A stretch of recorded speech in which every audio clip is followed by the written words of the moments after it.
আরে কি যে মজা লাগছে। আরে বাবা দেখো ওই যে বেলুন, আমি বেলুন নিব। আরে বেলুন মেলাতেই পাওয়া যায়। বাবা আমি একটা নিব।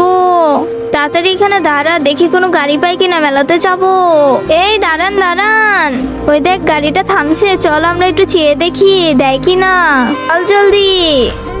আরে তোরা এখানে কি করিস? হ্যাঁ আমরা মেলায় যাব, তোরা কি যাচ্ছিস? আমাকে একটু নিয়ে যাবি? বাবা আমাকে কি দিবে বেলুন?